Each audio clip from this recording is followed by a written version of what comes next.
तो 30 त्योहारों पे भी इकट्ठा होने का मन ऐसा ही व्यक्तियों का रहता है। इस बात के लिए मैं आपको बधाई देता हूं। सबके नाम लिए गए हैं। हमारे मामा जनरल वत्स हमारे बीच में है और वयोवृद्ध नेता कहूं तो शायद इनको बहुत अच्छा ना लगे, लेकिन बहुत वरिष्ठ हैं, क्योंकि बुढ़ापे की तरफ कोई नहीं जाना चाहता। श्रीनिवास गोयल जी हमारे बहुत ही आदरणीय और जिन्होंने वरिष्ठतम भारतीय जनता पार्टी का नेतृत्व संभालते रहे हैं, प्रोफेसर कृष्णलाल जी रिणवा। मंच के ऊपर विराजमान इस कतार में सभी सीनियर साथी और हम सबसे सीनियर और वरिष्ठ मेरे सामने बैठे हुए मेरे बुजुर्गों, नौजवान साथियों, मातृशक्ति माताओं, बहनों व प्यारे बच्चों, आज से 30-35 साल पहले बोलते वक्त किसी को कभी प्यारे बच्चों नहीं कहते थे, लेकिन अब उम्र का ढलान जब से चलने लगा तो सभाओं में बैठे हुए, क्योंकि अभी रिणवा साहब मेरे से जिक्र कर रहे थे किसी का तरफ इशारा करके, बोला ये अपना विद्यार्थी तो नहीं रहा, मेरा रहा, बोले तारा रहा है। मैं मगा जी इसे गाबरू तो आपके विद्यार्थियों के विद्यार्थी रहे होंगे, महाराणे विद्यार्थी भी रिटायर हो गए जॉब तक कई मिलकर, तो इसलिए अब प्यारे बच्चों भी बीच में कहने में कोई अतिशयोक्ति की बात नहीं, अच्छा लगता है। आज के मौके पे कोई राजनीतिक बात करने का तो मतलब है नहीं, क्योंकि वैसे तो जहां राजनीतिक लोग इकट्ठा होते हैं, कैप्टन साहब, अपेक्षाएं राजनीतिक बातों की रहती है, और जब आप किसी को बुलाते हो तो समझते हो कोई ना कोई राजनीतिक बात जरूर पाओगी भाई। ऐसा एक मानसिकता बनी हुई है, क्योंकि जो जिस विषय से जुड़ा रहता है, आजकल व्यापारी किसी से मिलने के लिए जाता है, बधाई देने के लिए जाता है, तो उसका सर्कल व्यापारियों में ज्यादा होता है, तो समझता है जी ये विषय अच्छा चलेगा, कारोबार अच्छा बढ़ेगा, लेन देन, मिलना जुलना, ये सब जरूरी है। पॉलिटिकल आदमी करे तो बिल्कुल निश्चित तौर से ऐसी अपेक्षा कर ली जाती है, लेकिन मैं ये समझता हूं कि पॉलिटिकल आदमी वही बनते हैं जो सबसे ज्यादा सामाजिक सोच के आदमी होते हैं। ये बात अलग है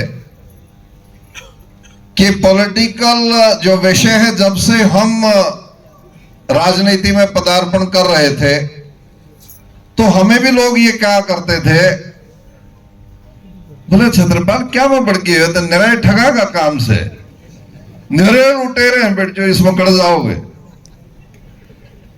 तो लेकिन हम उस बात को जब अपने जमाने में काउंटर करते थे, वो आज भी मेरे जहन में रहती है।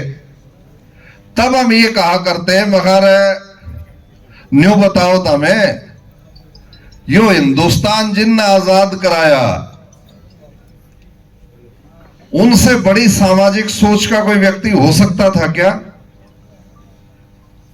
किसी के जहन में यह नहीं थी कि मैं अंग्रेजों से टकराऊंगा तो प्रधानमंत्री मैं बनूंगा क्या, लेकिन वो टकराए इसलिए कि अपनी जमीन, अपनी माटी, अपनी जनता को गुलामी की जंजीरों से निजात दिलवानी थी और अपना स्वराज बनाने के जज्बा उनके जहन में था। तो उनसे बड़ा राष्ट्रीय सोच का और सामाजिक सोच का व्यक्ति कौन हो सकता है? और उनका अनुसरण करके उनके सपनों का भारत, उनके सपनों का राष्ट्र बने, इस बात की सोच को लेकर के सामाजिक व्यक्ति आगे सत्ता को प्राप्त करने और सत्ता के माध्यम से जनता की सेवा करना और उसके सपनों का भारत बनाने के लिए लड़ते थे। ये बात अलग है कि उसके बीच में से अनेक ऐसे दोष पैदा हुए जिन्होंने उस राजनीतिक विषय को बहुत बदनाम कर दिया और उस वक्त हम ये जवाब देते थे कि इसमें सारे या सोच के टाल कर जाएंगे तो ये पक्का देश फिर अंग्रेजा का गुलाम दोबारा बना दोगे। नौजवान के जहन में ये जज्बा होता है कि वो चुनौती का सामना करे और उस उंगली को जो उनकी तरफ उठती है मोड़ करके वापस कर दे और आजादी दिलवाने वाले लोगों के सपने को साकार करने के लिए उस जंग में जूझ जाए। आज भी हम उसी बात की कल्पना करते हैं, अपेक्षा करते हैं, और जब इसमें पदार्पण किया तब भी हम अपने इसी बात की कल्पना करके उस जंग को लड़ते थे। मुझे याद है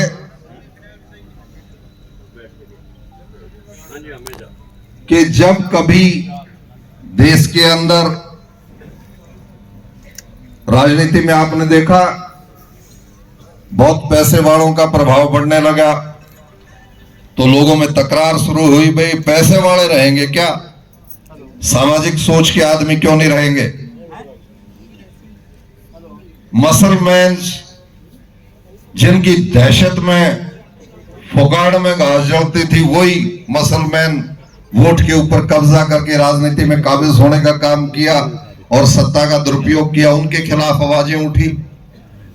और कल मैं सुरेंद्र शर्मा की बात को सुन रहा था, एक कविता के माध्यम से कह रहा था कि लोगों जब अच्छे सच्चे सूचो लोगों को, ईमानदार लोगों को आप वोट डालना शुरू कर दोगे तो राजनीतिक पार्टियां गुंडे बदमाश और पैसे वालों को टिकट देना बंद कर देगी और सिर्फ सच्चे सुचे ईमानदार सही आदमियों को टिकट देगी। तो ये चुनौती भी राजनीतिक पार्टियों के सामने यदि कोई लेकर के आएगा तो ये आवाम लेकर के आएगा, ये जनता लेकर के आएगी और वो ही लेकर के आएंगे जो इस राष्ट्र से और इस राष्ट्र के अधिकार को बहाल कराने वाले, जिन्होंने फांसी के फंदे को चूमा है, उनके साथ जिनकी भावनाएं जुड़ी हुई हैं, वो इस जज्बे को लड़ाई लेकर के सामने बढ़ेंगे तो ये माहौल पैदा होगा। तो इसलिए जिस बात से ये प्रसंग मेरे सामने आ गया कि राजनीतिक बात का विषय नहीं लेकिन सामाजिक बात का विषय है। हम तीज त्योहार की बात करते हैं, अपने संस्कारों की बात करते हैं, अपने समाज की बात करते हैं, अपने देश और राष्ट्र की बात करते हैं, तो उसको चलाने, बढ़ाने, विकसित करने और जनमानस के जीवन को अच्छा करने के लिए यदि कोई सबसे बड़ा सूत्र है तो इस देश की सत्ता है। देश की सत्ता सही आदमियों के हाथ में हो, सही पार्टियों के हाथ में हो, ईमानदार और उस जज्बे को प्यार करने वाले लोगों के हाथ में हो। ये काम भी तीज त्योहारों के माध्यम से, सामाजिक प्रसंगों में मुलाकातों के माध्यम से हम प्रेरित होकर के, कमिटेड होकर के इस बात को आगे लेकर के बढ़ेंगे, तभी ये राष्ट्र, उस राष्ट्र का निर्माण हम होता हुआ देखेंगे, बढ़ता हुआ देखेंगे जिसकी कल्पना शहीद भगत सिंह, सुभाष चंद्र बोस और ने की थी। इन शब्दों के साथ ये चिट आ चुकी, इसीलिए कि मुझे और ज्यादा नहीं बोलना, और उसका कारण बड़ा सही है कि बहुत सारे साथी आपसे राम राम कर लें, आपसे दिवाली की मुबारकबाद दे दें। तो अपने अंतिम इन शब्दों के साथ मैं अपनी तरफ से, अपने साथियों की तरफ से, अपने परिवार की तरफ से आप सभी भाइयों को, आप सभी भाइयों के परिवारों को ये दीपावली शुभ और मंगलमय हो। घरों के अंदर लक्ष्मी का वास हो, टोटे घर से निकल जा। सामाजिक कहते हैं ना, कल वो धनतेरस पे लक्ष्मी और धनवंतरी की पूजा साथ ही साथ होती है, तो धनवंतरी सबसे बड़े जो शारीरिक व्यवस्था को मजबूत रखने के लिए जिन्होंने नुस्खे बनाए, जिन्होंने आयुर्वेद और प्राकृतिक विषयों को सामने लेकर के आए, तो ये दो ही चीजों के लिए जो सेंस ऑफ ह्यूमैनिटी हमारे अंदर है, वो आर्थिक दशा हम सबकी मजबूत हो और शारीरिक दशा हमारे सबकी मजबूत हो, जिसके अंदर हमारा बौद्धिक भी मजबूत रहेगा और हम ठीक फैसले ले पाएंगे। इन शब्दों के साथ भाई कैप्टन अभिमन्यु का हृदय की गहराइयों से आभार, और आप सबका भी बहुत बड़ा आभार कि आप सब आए। दोबारा से आप सबको बधाई, मुबारकबाद, जय हिंद, राम राम साहब। हिसार लोकसभा क्षेत्र के सभी 9 के 9 विधानसभा क्षेत्र के आज ये परिवार का चल रहा है मेरे मित्र यार, दीपावली मिलन समारोह के पावन अवसर पर दिख नहीं लग रहे हो। हम सब के बीच में उपस्थित हम सभी को दीपावली के त्योहार पर अपना आशीर्वाद दे रहे हमारे क्षेत्र के बहुत ही लोकप्रिय नेता, राज्यसभा सांसद आदरणीय लेफ्टिनेंट जनरल डॉक्टर बीपी वत्स साहब, मेरे बहुत ही आदरणीय पूर्व में मंत्री रहे, अपने इलाके के वरिष्ठ नेता प्रोफेसर छत्रपाल सिंह जी, पार्टी के हमारे वरिष्ठ नेता आदरणीय श्रीनिवास गोयल जी, उपाध्यक्ष व्यापारी कल्याण बोर्ड हरियाणा सरकार, पार्टी के प्रदेश के सचिव बहन सरोज सिहाग जी, अतीत में पार्टी के जिला अध्यक्ष रहे और जिनको हम चिर युवा नेता कहते हैं, ऐसे आदरणीय श्री कृष्ण रणवा जी, हमारे जिला परिषद के चेयरमैन भाई सोनू सिहाग जी, भिवानी जिला के जिला परिषद के चेयरपर्सन, मेरे बहुत ही अजीज मित्र रहे स्वर्गीय श्री राकेश मलिक जी की धर्मपत्नी बहन अनीता मलिक जी, हमारे बीच में उपस्थित जिला के महामंत्री भाई धर्मवीर रतेरिया जी, मंच का बड़ी खूबसूरती से संचालन कर रहे हमारे भाई रणधीर सिंह धीरू जी, ब्लॉक समिति के चेयरपर्सन भाई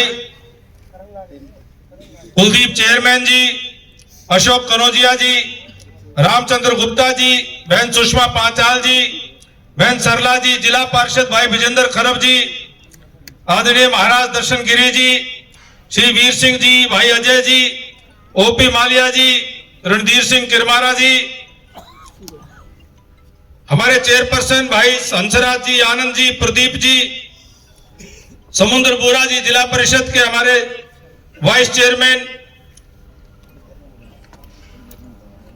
कार्यक्रम में उपस्थित भाई प्रेम वर्मा जी, पंडित महावीर शर्मा जी, कुलदीप गौतम जी, अशोक माजरा जी, और जिनका नाम नहीं ले रहा हूं, मैं उनको विश्वास दिलाता हूं कि वो जिनके नाम लिए उनसे भी ज्यादा आदरणीय भी हैं और प्रिय भी हैं, और जिन्होंने बहुत सुंदर गीत गाया। मेरी ही पलटन, मेरी ही रेजिमेंट के हमारे साथी 7 मैकेनाइज्ड इन्फेंट्री के मेरे अजीज साथी सूबेदार नवीन पुनिया साहब, कार्यक्रम में उपस्थित पार्टी के सभी वरिष्ठ नेतागण, पदाधिकारीगण, विभिन्न सामाजिक संगठनों के सभी आदरणीय पदाधिकारीगण, हमारी पार्टी के सभी माननीय मंडल अध्यक्ष, वहीं पर मेरी जानकारी के अनुसार लगभग 200 के करीब गांव के आदरणीय सरपंच साहिबान उपस्थित हैं, कुछ खापों के प्रतिनिधि और सरदारी भी यहां पर उपस्थित हैं, बहुत समाज के गणमान्य जो यूनिवर्सिटी और कॉलेजेस के अंदर प्रोफेसर साहिबान और डॉक्टर साहिबान यहां पर उपस्थित हैं। उपस्थित सभी मेरे सम्मानित पिता तुल्य बुजुर्गों, पूजा के योग्य मातृशक्ति, नौजवान साथियों, पत्रकार, छायाकार, कलाकार मित्रों, सबसे पहले तो मैं आप सबको दीपावली के इस पावन पर्व की हृदय की गहराइयों से बधाई देता हूं, शुभकामनाएं देता हूं और आपका आभार व्यक्त करता हूं कि अपने इस पावन त्योहार को मनाने के लिए इस परिवार मिलन समारोह में आप सबने अपने बहुमूल्य समय में से समय निकाला और अपने परिवार से बाहर, और ये बृहद परिवार जो बड़ा परिवार है उसमें आपने शमूलियत की है। ये बीच में जो खड़े अगर साइड में हो जाएंगे तो आवाज क्लियर जाएगी। खड़े नहीं तो फौजी में दम है, मैं तो बुलंद आवाज है, चिंता ना।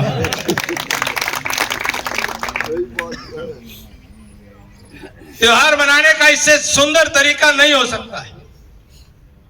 हमारे परंपरा से तीज त्योहार हम खुशी, उमंग और उल्लास के साथ मिलकर के मनाते आए। हमारी सनातन वैदिक परंपरा में भारतवर्ष में होली और दीपावली हमारे दो प्रमुख त्योहार हैं। दो हमारे राष्ट्रीय पर्व हैं, 26 जनवरी और 15 अगस्त। दो हमारे धार्मिक पर्व हैं, होली और दिवाली। दो हमारे सांस्कृतिक पर्व हैं, मकर संक्रांत और सुलुमन और सावणी, जिसको हम कहते हैं तीज का त्योहार, जिसको हम कहते हैं रक्षाबंधन के त्योहार को जो हम कहते हैं। ये वैदिक काल से होली और दिवाली, ये दो त्योहार हम बड़े हर्ष, उल्लास और उमंग के साथ मनाते आए। ये दोनों त्योहार को वेद के विधान में सश्रेष्ठी यज्ञ कहा गया है। सश्रेष्ठी यज्ञ का मतलब है कि जब होली हो चाहे दिवाली हो,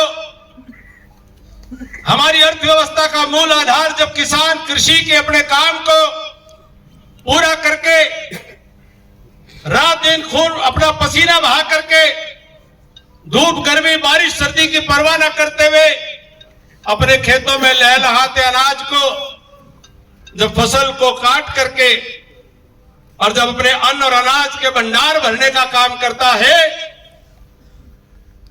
इन दोनों त्योहारों के समय में किसान का जब अनाज पक करके उसके खेत खलिहान में तैयार हो जाता है, तो दिवाली का त्योहार हो, होली का त्योहार हो, वेद का विधान कहता है कि वह किसान अपनी अन्न की पैदावार को अपने घर ले जाने से पहले वह समाज के 36 बिरादरी को बांट करके खाने का संकल्प लेता है। ठीक उसी प्रकार से परमात्मा का धन्यवाद देते हुए किसान का त्योहार है। किसान परमात्मा से कहता है कि मैंने तो थोड़े से बीज इस धरती में बखेरे थे, आपने इसमें धूप और बारिश की, सर्दी और गर्मी की, आपने प्रकृति की कृपा करी और थोड़े से बीज को आपने अन्न और अनाज के भंडार भर दिए। तो जब परमात्मा थोड़े से बीज से जब इतना बड़ा काम कर सकता है, तो इसलिए किसान को भी अन्नदाता कहा गया। किसान परमात्मा का धन्यवाद करते हुए संकल्प करता है कि जैसे परमात्मा ने थोड़े बीज से मुझे इतने बड़े अन्न और अनाज कर दिए, तो किसान भी संकल्प लेता है कि किसी को भूखा नहीं रहने दूंगा, सबको बराबर बांट बांट करके देने का काम करूंगा। इसलिए किसान को अन्नदाता कहा गया है। इसलिए यह सश्रेष्ठी का त्योहार ये किसान का पर्व है। ये किसानों को हमारी जो आर्थिक व्यवस्था, जजमानी व्यवस्था जिसको कहते हैं, जिसके अंदर सब मिल बांट करके आपस में रहना सहना का व्यवहार करते आए, वही दीपावली का ये त्योहार, जैसा कि आदरणीय प्रोफेसर छत्रपाल सिंह जी ने और जनरल साहब ने उसको तस्दीक करी कि 5 त्योहार क्रम में है। जो धन्वंतरी देवता हुए, आयुर्वेद के प्रणेता हुए, देवताओं के भी डॉक्टर हुए। धनतेरस का त्योहार हम सब ने कल मनाया। हम धनतेरस को केवल धन का त्योहार मान लेते हैं, लेकिन ये आयुर्वेद का त्योहार है, शरीर को सुधारने का त्योहार है। मां लक्ष्मी का त्योहार तो दीपावली है। दीपावली के त्योहार के बड़े मायने हैं। भगवान राम का 14 वर्ष के वनवास के बाद रावण की लंका के ऊपर चढ़ाई करके दशानन रावण का वध करके मां सीता को साथ लेकर के,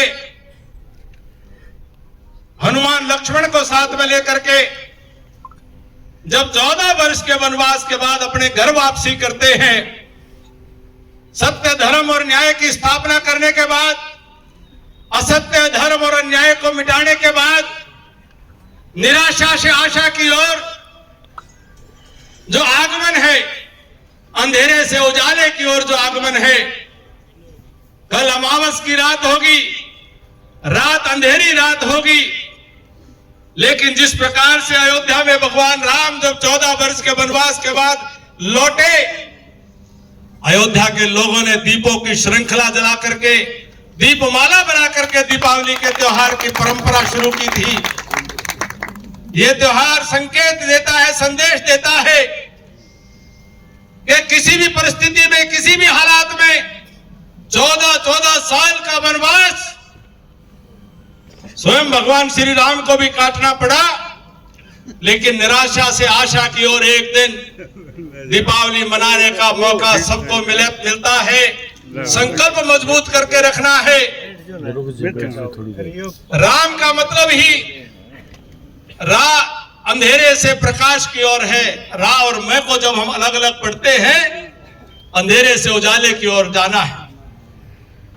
यह दशानन का वध करना भी मेरे पूज्य पिताजी स्वर्गीय चौधरी मित्र सेन आर्य जी कहा करते थे, ये रावण के 10 सिर, ये 10 मुखौटे नहीं थे। ये इंसान के अंदर के 5 शत्रु अंदर और 5 शत्रु बाहर, ये 10 बुराइयों को समाप्त करने का संकल्प करने का दिन है। अपने अंदर काम, क्रोध, मद, मोह, लोभ, यह मनुष्य के अंदर नहीं होना चाहिए। काम की भावना, क्रोध, लोभ, मद और मोह, यह नहीं होना चाहिए।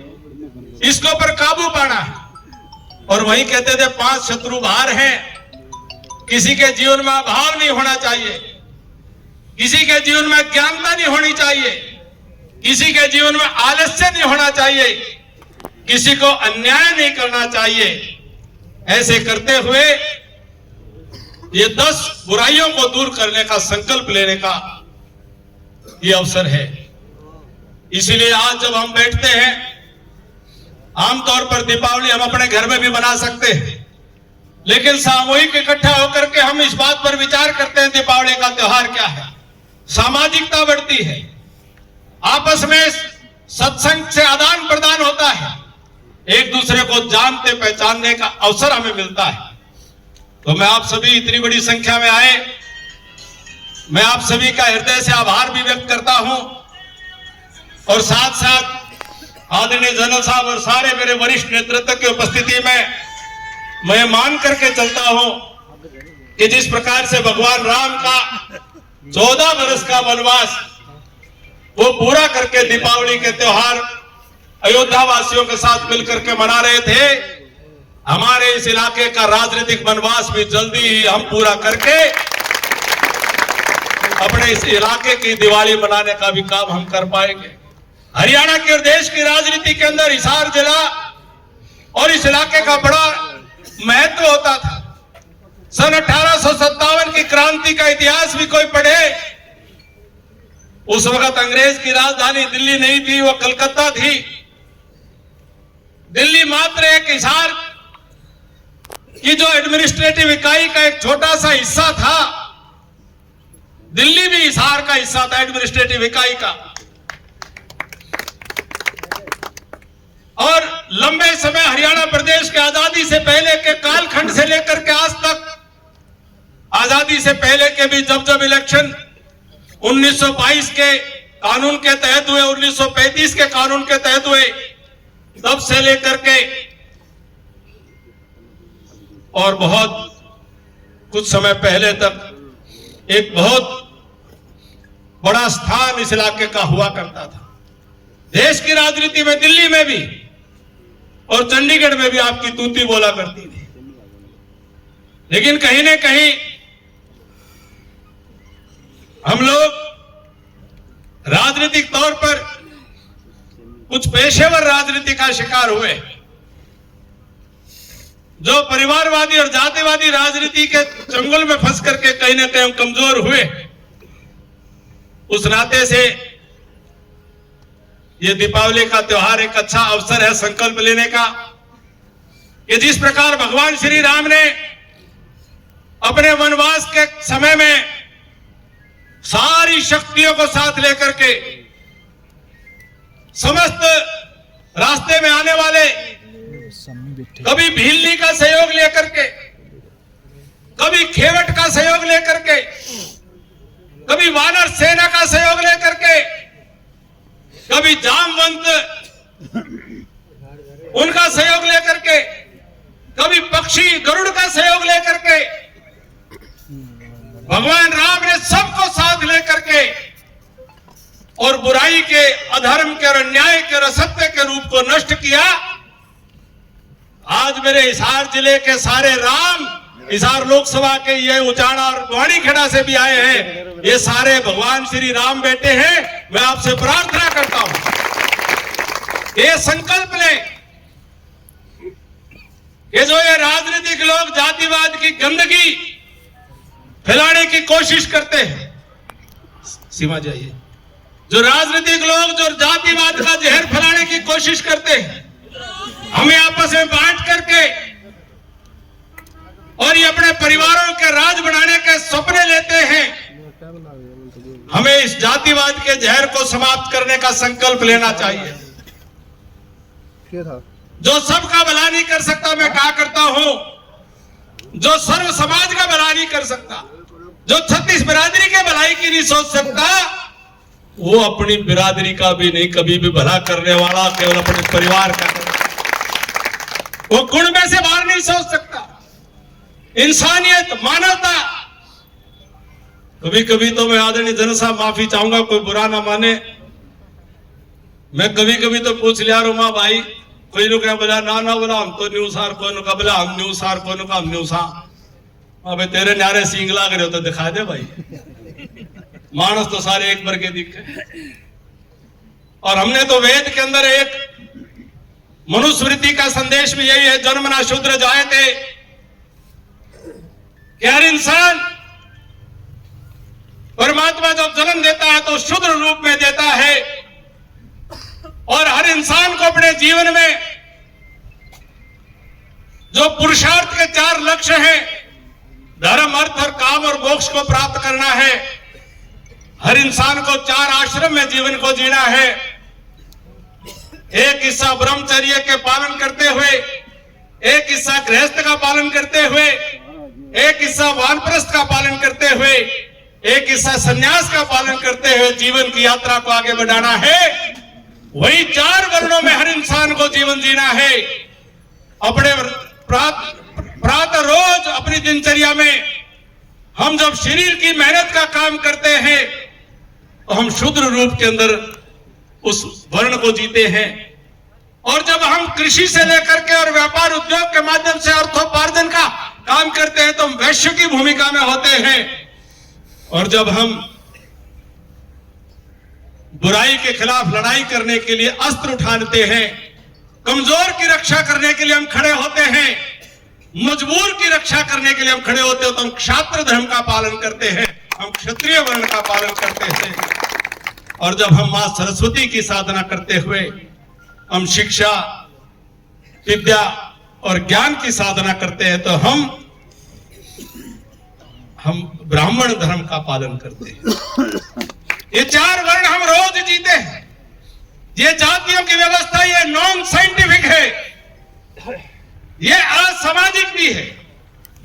मुझे मालूम है कि मैं हमेशा कहता हूं मैंने कभी वोट की परवाह नहीं की, जो बात सही है, सच है, मैंने ठोक करके कही है, किसी का समझ में आए, किसी की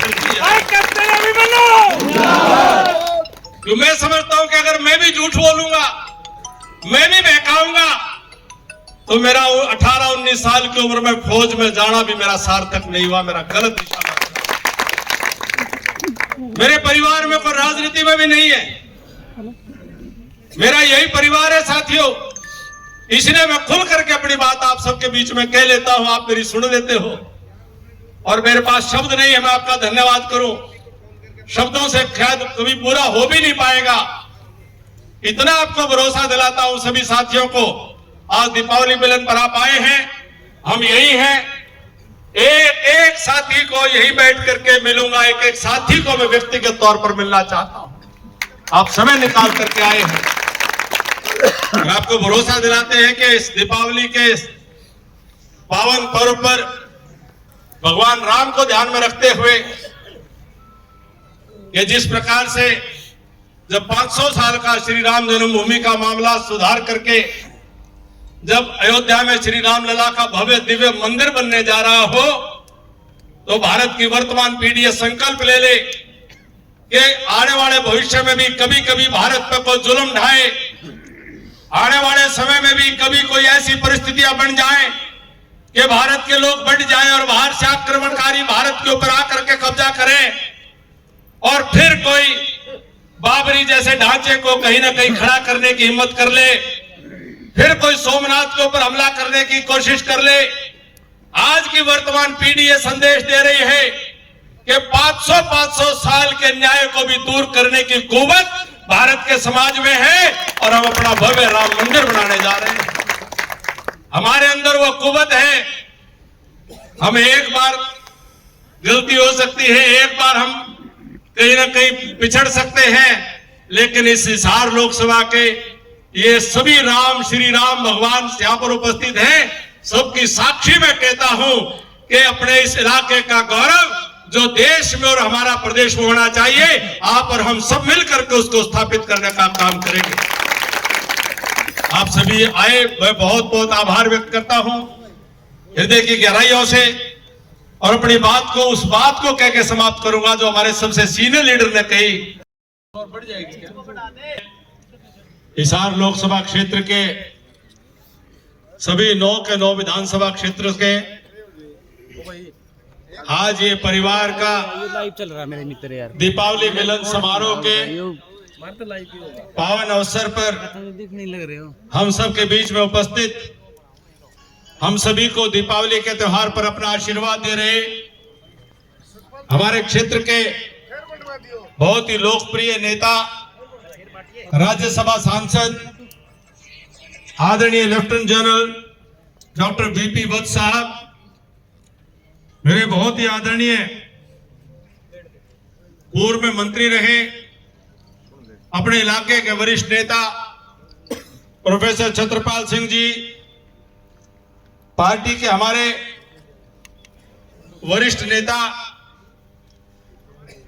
आदरणीय श्रीनिवास गोयल जी, उपाध्यक्ष व्यापारी कल्याण बोर्ड हरियाणा सरकार, पार्टी की प्रदेश के सचिव बहन सरोज सिहाग जी, अतीत में पार्टी के जिला अध्यक्ष रहे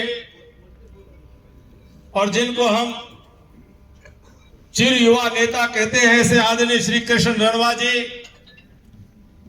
हमारे जिला परिषद के चेयरमैन भाई सोनू सिहाग जी, भिवानी जिला के जिला परिषद के चेयरपर्सन, मेरे बहुत ही अजीज मित्र रहे स्वर्गीय श्री राकेश मलिक जी की धर्मपत्नी बहन अनीता मलिक जी, हमारे बीच में उपस्थित जिला के महामंत्री भाई धर्मवीर रतेरिया जी, मंच का बड़ी खूबसूरती से संचालन कर रहे हमारे भाई रणधीर सिंह धीरू जी, ब्लॉक समिति के चेयरपर्सन भाई कुलदीप चेयरमैन जी, अशोक कनौजिया जी, रामचंद्र गुप्ता जी, बहन सुषमा पांचाल जी, बहन सरला जी, जिला पार्षद भाई विजेंद्र खरब जी, आदरणीय महाराज दर्शन गिरी जी, श्री वीर सिंह जी, भाई अजय जी, ओपी मालिया जी, रणधीर सिंह किरमारा जी, हमारे चेयरपर्सन भाई हंसराज जी, आनंद जी, प्रदीप जी, समुद्र बोरा जी, जिला परिषद के हमारे वाइस चेयरमैन, कार्यक्रम में उपस्थित भाई प्रेम वर्मा जी, पंडित महावीर शर्मा जी, कुलदीप गौतम जी, अशोक माजरा जी, और जिनका नाम नहीं ले रहा हूं, मैं उनको विश्वास दिलाता हूं कि वो जिनके नाम लिए उनसे भी ज्यादा आदरणीय भी हैं और प्रिय भी हैं, और जिन्होंने बहुत सुंदर गीत गाया। मेरी ही पलटन, मेरी ही रेजिमेंट के हमारे साथी 7 मैकेनाइज्ड इन्फेंट्री के मेरे अजीज साथी सूबेदार नवीन पुनिया साहब, कार्यक्रम में उपस्थित पार्टी के सभी वरिष्ठ नेतागण, पदाधिकारीगण, विभिन्न सामाजिक संगठनों के सभी आदरणीय पदाधिकारीगण, हमारी पार्टी के सभी माननीय मंडल अध्यक्ष, वहीं पर मेरी जानकारी के अनुसार लगभग 200 के करीब गांव के आदरणीय सरपंच साहिबान उपस्थित हैं। कुछ खापों के प्रतिनिधि और सरदारी भी यहां पर उपस्थित हैं। बहुत समाज के गणमान्य जो यूनिवर्सिटी और कॉलेजेस के अंदर प्रोफेसर साहिबान और डॉक्टर साहिबान यहां पर उपस्थित हैं। उपस्थित सभी मेरे सम्मानित पिता तुल्य बुजुर्गों, पूजा के योग्य मातृशक्ति, नौजवान साथियों, पत्रकार, छायाकार, कलाकार मित्रों, सबसे पहले तो मैं आप सबको दीपावली के इस पावन पर्व की हृदय की गहराइयों से बधाई देता हूं, शुभकामनाएं देता हूं और आपका आभार व्यक्त करता हूं कि अपने इस पावन त्योहार को मनाने के लिए इस परिवार मिलन समारोह में आप सबने अपने बहुमूल्य समय में से समय निकाला और अपने परिवार से बाहर, और ये बृहद परिवार जो बड़ा परिवार है उसमें आपने शमूलियत की है। ये बीच में जो खड़े हैं, अगर साइड में हो जाएंगे तो आवाज क्लियर जाएगी। बड़े नहीं तो फौजी में दम है, वे तो बुलंद आवाज है, चिंता ना।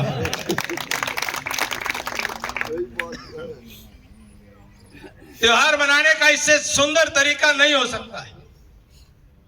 हमारे परंपरा से तीज त्योहार हम खुशी, उमंग और उल्लास के साथ मिलकर के मनाते आए हैं। हमारी सनातन वैदिक परंपरा में भारतवर्ष में होली और दीपावली हमारे दो प्रमुख त्योहार हैं। दो हमारे राष्ट्रीय पर्व हैं, 26 जनवरी और 15 अगस्त। दो हमारे धार्मिक पर्व हैं, होली और दिवाली। दो हमारे सांस्कृतिक पर्व हैं, मकर संक्रांत और सुलूमन और सावणी, जिसको हम कहते हैं तीज का त्योहार, जिसको हम कहते हैं रक्षाबंधन के त्योहार को जो हम कहते हैं। ये वैदिक काल से होली और दिवाली, ये दो त्योहार हम बड़े हर्ष, उल्लास और उमंग के साथ मनाते आए। ये दोनों त्योहार को वेद के विधान में सश्रेष्ठी यज्ञ कहा गया है। सश्रेष्ठी यज्ञ का मतलब है कि जब होली हो चाहे दिवाली हो, हमारी अर्थव्यवस्था का मूल आधार जब किसान कृषि के अपने काम को पूरा करके रात दिन खून अपना पसीना बहा करके धूप, गर्मी, बारिश, सर्दी की परवाह न करते हुए अपने खेतों में लहलहाते अनाज को, जब फसल को काट करके और जब अपने अन्न और अनाज के भंडार भरने का काम करता है, इन दोनों त्योहारों के समय में किसान का जब अनाज पक करके उसके खेत खलिहान में तैयार हो जाता है, तो दिवाली का त्योहार हो, होली का त्योहार हो, वेद का विधान कहता है कि वह किसान अपनी अन्न की पैदावार को अपने घर ले जाने से पहले वह समाज के 36 बिरादरी को बांट करके खाने का संकल्प लेता है। ठीक उसी प्रकार से परमात्मा का धन्यवाद देते हुए किसान का त्योहार है। किसान परमात्मा से कहता है कि मैंने तो थोड़े से बीज इस धरती में बखेरे थे, आपने इसमें धूप और बारिश की, सर्दी और गर्मी की, आपने प्रकृति की कृपा करी और थोड़े से बीज को आपने अन्न और अनाज के भंडार भर दिए। तो जब परमात्मा थोड़े से बीज से जब इतना बड़ा काम कर सकता है, तो इसलिए किसान को भी अन्नदाता कहा गया। किसान परमात्मा का धन्यवाद करते हुए संकल्प करता है कि जैसे परमात्मा ने थोड़े बीज से मुझे इतने बड़े अन्न और अनाज कर दिए, तो किसान भी संकल्प लेता है कि किसी को भूखा नहीं रहने दूंगा, सबको बराबर बांट बांट करके देने का काम करूंगा। इसलिए किसान को अन्नदाता कहा गया है। इसलिए यह षष्ठी का त्योहार ये किसान का पर्व है। ये किसानों को हमारी जो आर्थिक व्यवस्था, जजमानी व्यवस्था जिसको कहते हैं, जिसके अंदर सब मिल बांट करके आपस में रहना सहना का व्यवहार करते आए, वही दीपावली का ये त्योहार, जैसा कि आदरणीय प्रोफेसर छत्रपाल सिंह जी ने और जनरल साहब ने उसको तस्दीक करी के 5 त्योहार क्रम में है। जो धन्वंतरी देवता हुए, आयुर्वेद के प्रणेता हुए, देवताओं के भी डॉक्टर हुए, धनतेरस का त्योहार हम सब ने कल मनाया। हम धनतेरस को केवल धन का त्योहार मान लेते हैं, लेकिन ये आयुर्वेद का त्योहार है, शरीर को सुधारने का त्योहार है। मां लक्ष्मी का त्योहार तो दीपावली है। दीपावली के त्योहार के बड़े मायने हैं। भगवान राम का 14 वर्ष के वनवास के बाद रावण की लंका के ऊपर चढ़ाई करके, दशानन रावण का वध करके, मां सीता को साथ लेकर के, हनुमान लक्ष्मण को साथ में लेकर के जब 14 वर्ष के वनवास के बाद अपने घर वापसी करते हैं, सत्य धर्म और न्याय की स्थापना करने के बाद, असत्य धर्म और अन्याय को मिटाने के बाद, निराशा से आशा की ओर जो आगमन है, अंधेरे से उजाले की ओर जो आगमन है। कल अमावस की रात होगी, रात अंधेरी रात होगी, लेकिन जिस प्रकार से अयोध्या में भगवान राम जब 14 वर्ष के वनवास के बाद लौटे, अयोध्या के लोगों ने दीपों की श्रृंखला जला करके, दीपमाला बना करके दीपावली के त्योहार की परंपरा शुरू की थी। यह त्योहार संकेत देता है, संदेश देता है कि किसी भी परिस्थिति में, किसी भी हालात में 14 साल का वनवास स्वयं भगवान श्री राम को भी काटना पड़ा, लेकिन निराशा से आशा की ओर एक दिन दीपावली मनाने का मौका सबको मिलता है। संकल्प मजबूत करके रखना है। राम का मतलब ही रा अंधेरे से प्रकाश की ओर है। रा और मैं को जब हम अलग अलग पढ़ते हैं, अंधेरे से उजाले की ओर जाना है। यह दशानन का वध करना भी मेरे पूज्य पिताजी स्वर्गीय चौधरी मित्रसेन आर्य जी कहा करते थे, ये रावण के 10 सिर, ये 10 मुखौटे नहीं थे। ये इंसान के अंदर के 5 शत्रु अंदर और 5 शत्रु बाहर, ये 10 बुराइयों को समाप्त करने का संकल्प करने का दिन है। अपने अंदर काम, क्रोध, मद, मोह, लोभ, यह मनुष्य के अंदर नहीं होना चाहिए। काम की भावना, क्रोध, लोभ, मद और मोह, यह नहीं होना चाहिए। इसके ऊपर काबू पाना है। और वही कहते थे 5 शत्रु बाहर हैं। किसी के जीवन में अभाव नहीं होना चाहिए, किसी के जीवन में ज्ञानता नहीं होनी चाहिए, किसी के जीवन में आलस्य नहीं होना चाहिए, किसी को अन्याय नहीं करना चाहिए। ऐसे करते हुए ये 10 बुराइयों को दूर करने का संकल्प लेने का ये अवसर है। इसलिए आज जब हम बैठते हैं, आमतौर पर दीपावली हम अपने घर में भी मना सकते हैं, लेकिन सामूहिक इकट्ठा होकर के हम इस बात पर विचार करते हैं दीपावली का त्योहार क्या है। सामाजिकता बढ़ती है, आपस में सत्संग से आदान प्रदान होता है, एक दूसरे को जानते पहचानने का अवसर हमें मिलता है। तो मैं आप सभी इतनी बड़ी संख्या में आए, मैं आप सभी का हृदय से आभार भी व्यक्त करता हूं और साथ साथ आदरणीय जनरल साहब और सारे मेरे वरिष्ठ नेतृत्व की उपस्थिति में मैं मान करके चलता हूं कि जिस प्रकार से भगवान राम का 14 वर्ष का वनवास वो पूरा करके दीपावली के त्योहार अयोध्या वासियों के साथ मिलकर के मना रहे थे, हमारे इस इलाके का राजनीतिक वनवास भी जल्दी ही हम पूरा करके अपने इस इलाके की दिवाली मनाने का भी काम हम कर पाएंगे। हरियाणा के और देश की राजनीति के अंदर हिसार जिला और इस इलाके का बड़ा महत्व होता था। सन 1857 की क्रांति का इतिहास भी कोई पढ़े, उस वक्त अंग्रेज की राजधानी दिल्ली नहीं थी, वो कलकत्ता थी। दिल्ली मात्र एक हिसार की जो एडमिनिस्ट्रेटिव इकाई का एक छोटा सा हिस्सा था, दिल्ली भी हिसार का हिस्सा था एडमिनिस्ट्रेटिव इकाई का।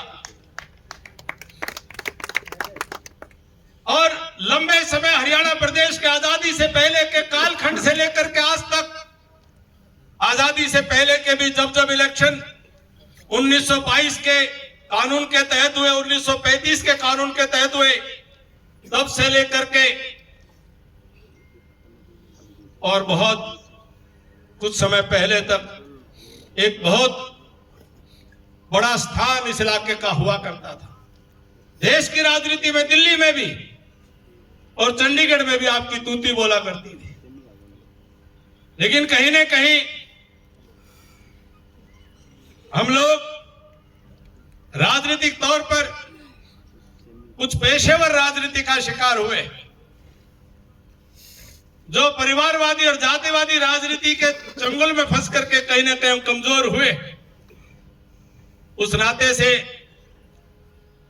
ये दीपावली का त्योहार एक अच्छा अवसर है संकल्प लेने का कि जिस प्रकार भगवान श्री राम ने अपने वनवास के समय में सारी शक्तियों को साथ लेकर के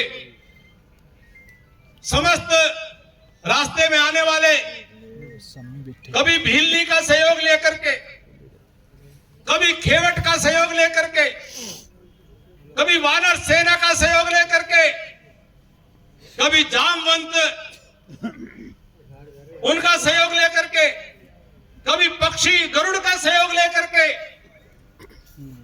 भगवान राम ने सबको साथ लेकर के और बुराई के, अधर्म के और अन्याय के और असत्य के रूप को नष्ट किया।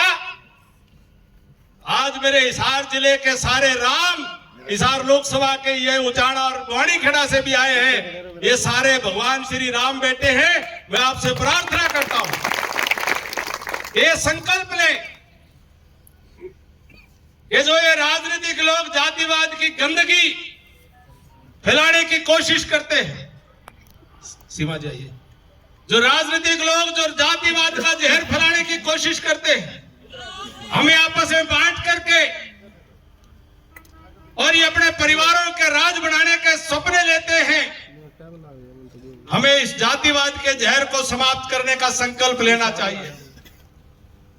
जो सबका भला नहीं कर सकता, मैं कहा करता हूं, जो सर्व समाज का भला नहीं कर सकता, जो 36 बिरादरी के भलाई की नहीं सोच सकता, वो अपनी बिरादरी का भी नहीं कभी भी भला करने वाला, केवल अपने परिवार का, वो गुण में से बाहर नहीं सोच सकता। इंसानियत, मानवता। कभी कभी तो मैं आदरणीय जनरल साहब माफी चाहूंगा, कोई बुरा ना माने, मैं कभी कभी तो पूछ लिया रोमा भाई, कोई नु क्या बोला ना ना बोला हम तो न्यूसार, कोई नु का बोला हम न्यूसार, कोई नु का हम न्यूसार। अबे तेरे न्यारे सींग लाग रहे हो तो दिखा दे भाई, मानस तो सारे एक वर्ग के दिखे। और हमने तो वेद के अंदर एक मनुस्मृति का संदेश भी यही है, जन्मना शूद्र जायते, कि हर इंसान परमात्मा जब जन्म देता है तो शूद्र रूप में देता है, और हर इंसान को अपने जीवन में जो पुरुषार्थ के 4 लक्ष्य हैं, धर्म, अर्थ और काम और मोक्ष को प्राप्त करना है। हर इंसान को 4 आश्रम में जीवन को जीना है। एक हिस्सा ब्रह्मचर्य के पालन करते हुए, एक हिस्सा गृहस्थ का पालन करते हुए, एक हिस्सा वानप्रस्थ का पालन करते हुए, एक हिस्सा संन्यास का पालन करते हुए जीवन की यात्रा को आगे बढ़ाना है। वही 4 वर्णों में हर इंसान को जीवन जीना है। अपने प्रातः रोज अपनी दिनचर्या में हम जब शरीर की मेहनत का काम करते हैं तो हम शुद्र रूप के अंदर उस वर्ण को जीते हैं, और जब हम कृषि से लेकर के और व्यापार उद्योग के माध्यम से अर्थोपार्जन का काम करते हैं तो हम वैश्य की भूमिका में होते हैं, और जब हम बुराई के खिलाफ लड़ाई करने के लिए अस्त्र उठाते हैं, कमजोर की रक्षा करने के लिए हम खड़े होते हैं, मजबूर की रक्षा करने के लिए हम खड़े होते हैं, तो हम क्षात्र धर्म का पालन करते हैं, हम क्षत्रिय वर्ण का पालन करते हैं। और जब हम मां सरस्वती की साधना करते हुए हम शिक्षा, विद्या और ज्ञान की साधना करते हैं तो हम ब्राह्मण धर्म का पालन करते हैं। ये 4 वर्ण हम रोज जीते हैं। ये जातियों की व्यवस्था ये नॉन साइंटिफिक है, ये असामाजिक भी है। मुझे मालूम है कि मैं हमेशा कहता हूं मैंने कभी वोट की परवाह नहीं की, जो बात सही है सच है मैंने ठोक करके कही है, किसी का समझ में आए किसी की नहीं आए। क्यों मैं समझता हूं कि अगर मैं भी झूठ बोलूंगा, मैं भी बहकाऊंगा, तो मेरा 18-19 साल की उम्र में फौज में जाना भी मेरा सार्थक नहीं हुआ, मेरा गलत दिशा में। मेरे परिवार में कोई राजनीति में भी नहीं है, मेरा यही परिवार है साथियों। इसलिए मैं खुल करके अपनी बात आप सबके बीच में कह लेता हूं, आप मेरी सुन लेते हो।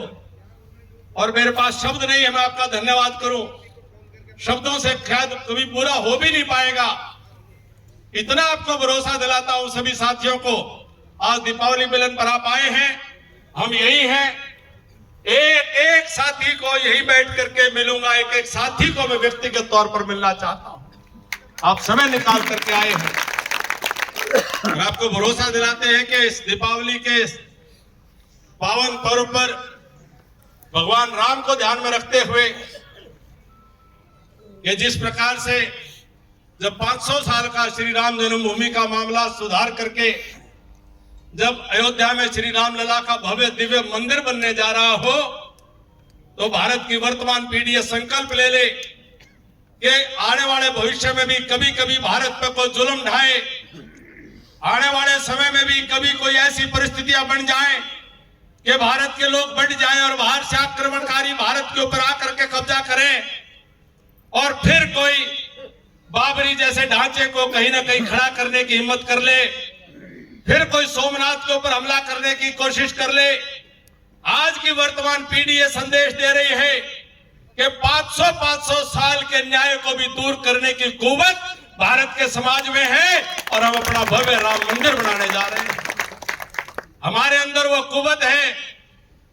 हम एक बार गलती हो सकती है, एक बार हम कहीं ना कहीं पिछड़ सकते हैं, लेकिन इस हिसार लोकसभा के ये सभी राम, श्री राम भगवान यहाँ पर उपस्थित हैं, सबकी साक्षी में कहता हूं कि अपने इस इलाके का गौरव जो देश में और हमारा प्रदेश में होना चाहिए, आप और हम सब मिलकर के उसको स्थापित करने का काम करेंगे। आप सभी आए, मैं बहुत बहुत आभार व्यक्त करता हूं हृदय की गहराइयों से, और अपनी बात को उस बात को कह के समाप्त करूंगा जो हमारे सबसे सीनियर लीडर ने कही। कैप्टन अभिमन्यु यानी कि ये जो ऑर्गेनाइज किया गया इसका मैं कहूँगा दिवाली मिलन समारोह, दिवाली मिलन एक सद्भावना का प्रतीक है कि आप लोगों को बुलाया और दिवाली की मिठाइयाँ, दिवाली की राम राम, और छत्रपाल जी कह गए कि 5 त्योहार इकट्ठे हैं, उन सब की मुबारकबाद। इसको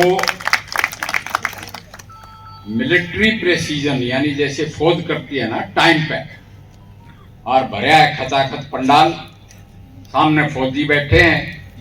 मैं फौजी के जलसे में भी आया, मेरे सतरोड़ के भाई के में भी आया, और बीजेपी हमारी पार्टी का मगर दिवाली का जो ये है, ये तो पार्टी लाइन से भी ऊपर उठ के जो मेरे बुजुर्ग बैठे या मेरे साथ के बैठे गोयल साहब, श्रीनिवास गोयल जी, हमारा भांजा जो कह गया छत्रपाल वो मैं सबकी तस्दीक करता हूं, यानी कि बहुत बढ़िया बोला।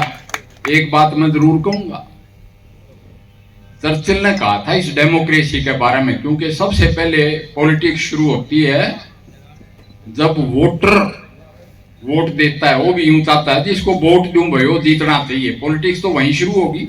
और इसी तरह सरकारें बदली तो किसी डिक्टेटरशिप भी आई और भी कई तरह के वाद आए। तो चर्चिल ने कहा भाई मैं तो मानता हूं कि डेमोक्रेसी या प्रजातंत्र सबसे खराब है, मगर इससे बेहतर भी कोई नहीं, यानी यो कामयाब है, सारे फेल हो गए। तो इसलिए पहले सत्ता का फैसला पानीपत और कुरुक्षेत्र के मैदानों में होता था, आज आपके बटन से होता है।